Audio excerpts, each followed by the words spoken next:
Y'all have been carrying this since I was a kid, and I am finally free enough to say it out loud. Moesha Mitchell was a terrible friend, okay? Terrible. Not misunderstood, not just going through it. Terrible, okay? She told everybody's business. She judged everybody's choices. She inserted herself into situations that had nothing to do with her. And then she went upstairs and told her diary about how nobody understood her. But it's not entirely her fault, because there was a whole grown man in that house teaching her that love means control and truth is optional. And his name was Frank Mitchell. Saturn dealership Frank. Yeah, the man that had a secret son walking around the house being called a nephew and had the audacity to lecture a teenage girl about honesty. Frank, go to hell. Okay, because by the end of this video, you're going to understand why she managed everybody instead of loving them. And you're going to be mad you ever took her side. So let's get into it.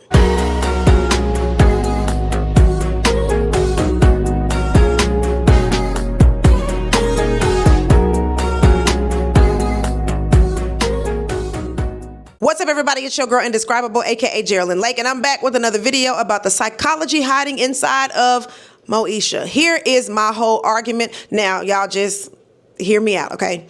Every single thing Moesha does to Kim, to Niecy, to Hakeem, she learned it inside that house near Lamert Park, in a home where you can't trust what the adults tell you. And you can't say what you actually feel. A kid does not stop trying to be safe. She just changes strategy. She stops trusting people and starts managing people. Managing looks like caring if you just squint real hard, okay? So that's Moesha's entire personality. She's not nosy for fun. She's running quality control on everybody's life because the one house she actually lives in is running on a lie and nobody will let her touch it. So we're gonna do this in order with Frank first, okay? Because he is the root of everything. Then that mother-shaped void in that house. Then Myles, then the friends, and by the time we get to the friends, you're gonna see exactly what she was doing to Kim was being done to her. Frank gets remembered as a good sitcom dad because he was employed. He stayed, he seemed concerned. That's his whole resume. But being present is not the same as being a safe space. And I need us to stop grading black fathers on a curve that starts at, well, you know, at least he was there, okay? Watch what Frank actually does in an argument. He doesn't discuss it. He announces, okay? He raises his voice to close the topic. He brings up the roof over her head. He tells his daughter that her feelings are disrespectful to him, and then he leaves the room like he won something. That's not authority. That's a man who can't tolerate being challenged by a child who is smart enough to think for herself and ask a few questions. And the belittling was constant. Every time Moesha had a plan or an idea, an opinion about her own life, it got treated like a cute little joke until it inconvenienced him. And then it became a character flaw. Now let's talk about that lie. Frank had an affair during his first marriage while his wife was alive and had a son named Dorian.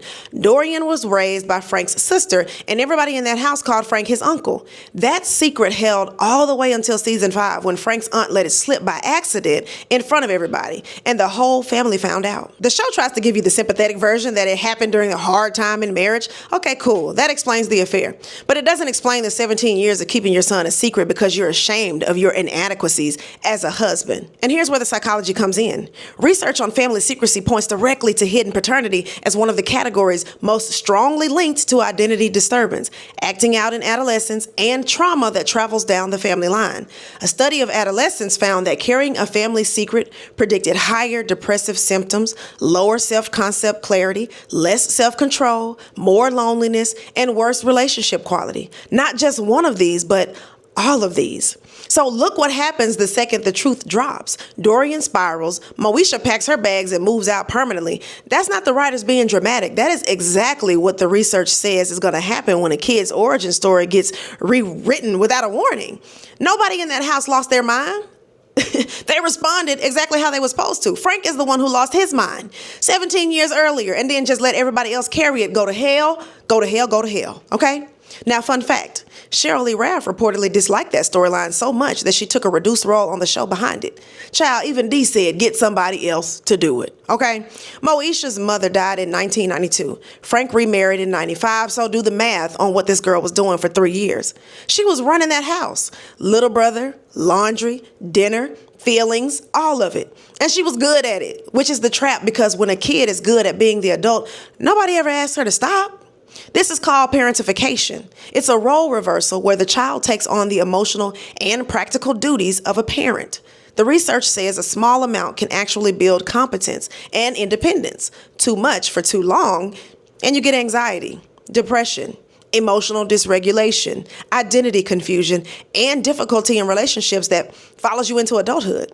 Studies also flag the oldest child, and specifically the oldest girl, as the one carrying the most weight. That's Moesha Mitchell in a nutshell. Competent but exhausted and convinced that the house falls apart if she's not managing it. Then D walks in and Moesha gets demoted back to a child in a house that she has been running, and everybody wants her to just be grateful. Dr. Patricia Paperno has spent 5 decades studying stepfamilies, and she talks about this specific dynamic. Kids in stepfamilies struggle with loss, loyalty binds, and too much change too fast. A loyalty bind is simple and brutal. If I care about my stepmother, I'm betraying my mother. This is normal. They show up even in friendly families, and they hit the hardest for the child who was the closest to the parent who's gone, which is often the oldest girl. Pepper now also names insider and outsider positions that get stuck in place for years.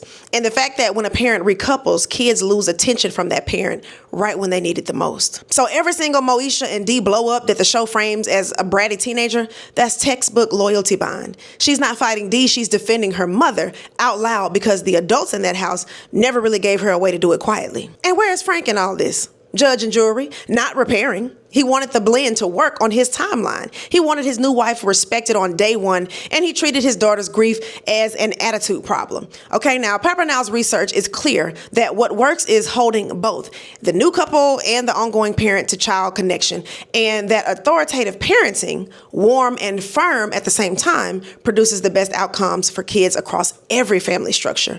Frank picked firm and just called it a day.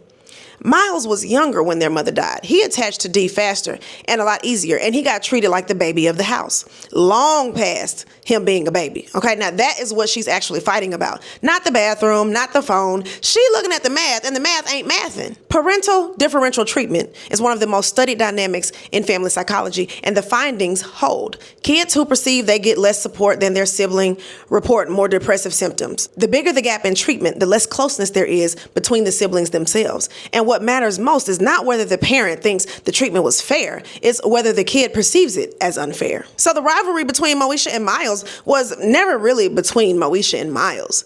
It was like a tab that Frank ran up and then he left it on the table for 2 children to fight over. And then Dorian shows up and it turns out the sibling count was wrong the whole time. That house had a whole extra kid in it, and Moesha found out the same way we found out that a season finale was coming.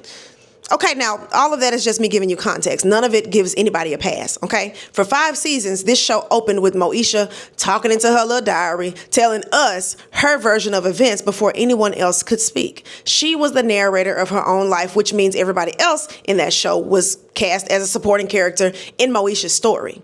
And she treated them just like that. Kim took the most public hits and got the least protection. When Kim was going through something, Moesha's first instinct was rarely privacy, and it was almost never patience. It was commentary. It was a lesson. It was telling somebody else so it could get handled properly, which is the thing you learn to do when you've been running your household since middle school. Now, Kim didn't need a manager. She needed a friend who could sit in a mess with her without organizing it. Not to mention, Moesha was always clowning Kim because she didn't get the best grades in school. She often treated Kim like a punching bag because it made her feel like she was better than everybody else. Niecy got signed the role of the messy one, and the reason that role exists in a friend group is because somebody needs a comparison point to feel righteous next to. And every time Moesha clutched her pearls about Niecy, she was not protecting anybody. She was measuring herself. Now, my guy Hakeem, he was in that kitchen more than a refrigerator, okay? And he got treated just like an appliance. Always available, but never prioritized. He was called in whenever Moesha needed a ride, a lie, or an audience, and then sidelined the second something real was happening in his life. Proximity is not intimacy. He mistook access for love. He mistook loyalty for a utility, and both of them called it friendship. Now zoom out and look at the pattern. She manages Kim. She measures Niecy. She uses Hakeem. Those are not 3 flaws.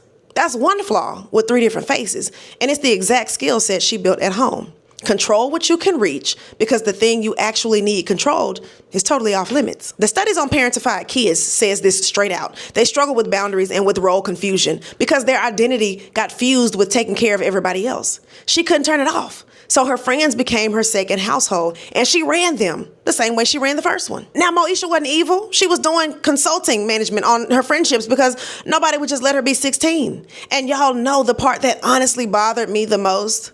The whole series ends on a cliffhanger. We never found out who was pregnant. okay? Who kidnapped Myles?